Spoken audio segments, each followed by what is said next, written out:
What's up everyone, my name is David Arroyo, and in this video we're going to be talking about Inktober. Yes, it's that time of the year again, October, where we all get to grab our ink pen and we start to ink away. Now, as some of you might know, I've already done an Inktober back in 2017. I will show you a little bit about that. And I've skipped last year and I'm back in 2019 this year to get it done right. So in 2017 I did not finish. I think I made up to 25 entries out of the 31. So this year I'm going to try again and see how far I get. The big difference this year is that I'm doing characters. So characters from my webcomic called Reset, which I announced, funny enough, for the Inktober challenge of 2017. So let's have a look and see what we got. Okay, so what we're looking at here is the original Reset webcomic that I was making in 2017 for Inktober. I was making individual strips like these ones on a daily basis. Okay, so that was a lot of work.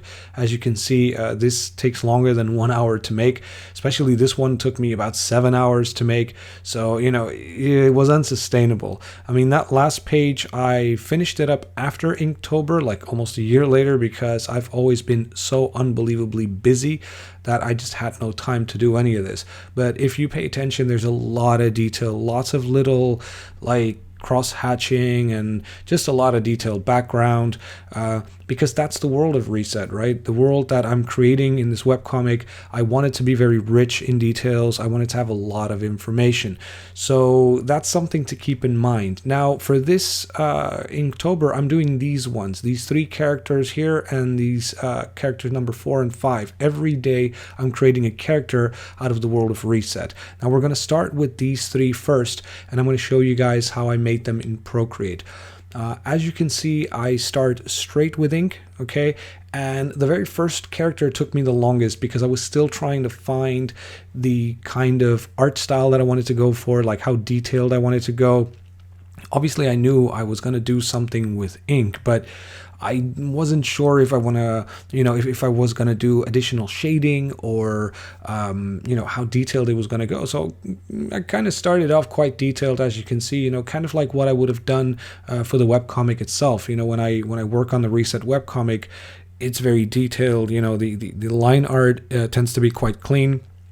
Also, normally I tend to do a pencil layer first, but in order to win some time, I thought to myself, you know what, I'll just do straight ink, and I can undo anyways. So this was the result of the very first character. And as you're noticing, I was playing around a lot with how much I wanted to do the shading. Also, then eventually, as you can see here, shading was eventually added, but in grayscales, just like in the webcomic, right? And the second character, which I'm doing right now, I decided to take on a completely different approach, a very sketchy type of style like I would do for my storyboards. And funny enough, this worked, it worked quite well. Okay, it didn't look as finished as the first character, but it kind of gave that idea of, the design was sold.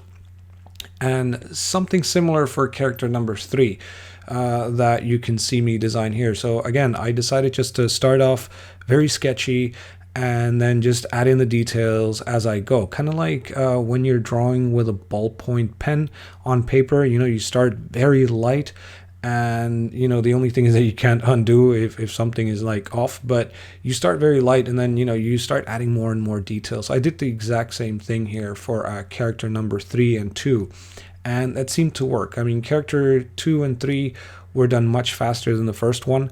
And for the remainder of the Inktober process, I'm going to be applying this style.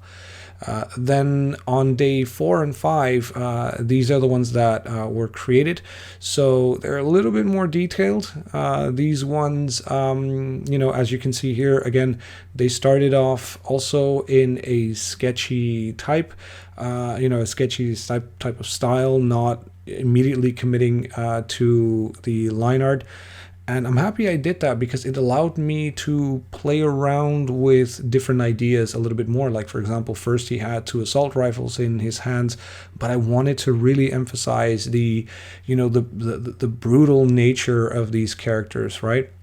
So I haven't said a word about these characters yet, but the first three that were shown are from the what I call the Outlands, right? They live in the Outlands and they need gas masks in order to survive because the air is really bad. You have like storms from time to time with really toxic air because they live in this type of dystopian world. And these two that I'm showing here, they are members of a group that I call the Acid Skulls, and they are like raiders, like in Fallout. So they like to steal, transportation trucks that go from one city to another, from these big cities, which are called the fortified cities of the Union, which is another very big faction that I will be showing later on.